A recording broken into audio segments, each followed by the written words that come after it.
The good news is that we're not seeing any of that water make its way over the bridge on US 87 that is just to my right. We're still seeing that it is still very consistently aggressive as it is moving along. We're still seeing the power lines. Some of these waves are so high that it's stretching way past the power lines this morning. Still seeing some of those major trees that are making its way under the bridge and then continuing on. I will say in this area where there is collective water, this has not risen too much, but it continues to move through and aggressive where the Pedernales River is still making its way the main point through. We still are seeing barricades are up in both directions on US 87. Law enforcement has this completely closed off.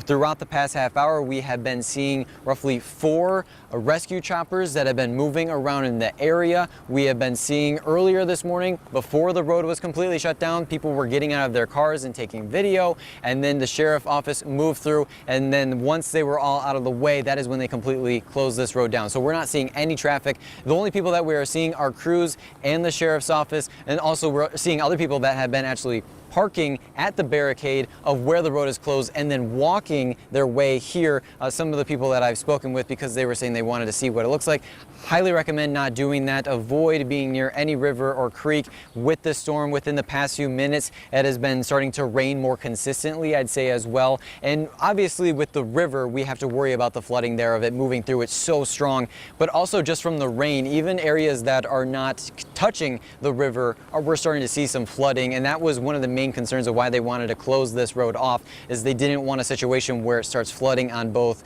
areas and then it just starts covering the road completely. We aren't at that level, but it is a concern, so we're being extra cautious. As you are heading out, you're going to want to have those emergency alerts. I've spoken to some people, they were getting those emergency alerts, which is good news. They were saying, yes, they understand that it can be annoying at times, but at the same time, they were saying that they know why it's there. It is to help save lives. Very important that you avoid the area, pay attention to the local forecast. If you can stay home, I would highly recommend doing that, as again, this river is just going through at a very powerful and extreme rate. And of course, with the weather conditions, it can change at any moment. It can get more extreme. You just never know. So you're going to want to be extra cautious if you are heading out the door this morning. Reporting live in Fredericksburg, Michael Courier, KVUE News.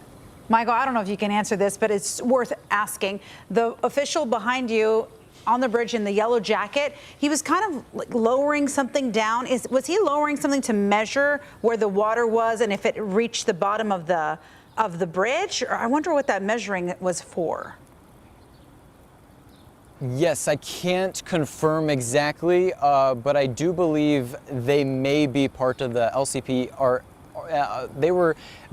They've been here ever since they closed down the road in both directions. Okay. They don't want anyone on that direct bridge where that water is moving through, so we've had to keep a safe distance away from there, just because with how high the waves are getting, that there is a possibility that any type of debris, a major tree trunk, could make its way over the bridge, and they don't want anyone, any pedestrians that are out there at this point. You've been out there for a while, Michael. Has it rained the entire morning where you are? And how high has that water risen since you've arrived there at that 87 bridge?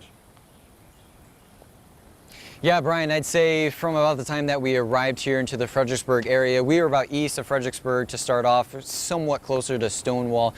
I would say it rained very consistently from 4 a.m.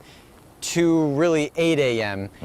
There really wasn't a moment where there was no rain that was coming down. It was just a mixture of, it was heavy downpour to a consistent stream of rain that was coming down. I will say, once we got here, just south of Fredericksburg on US 87, around 8 o'clock, that is when it really started to come down to a point that vehicles that were out here on US 87, when it was still open, they were putting their hazards on, semi-trucks were pulling over. That's how heavy that the rain was for a good stretch.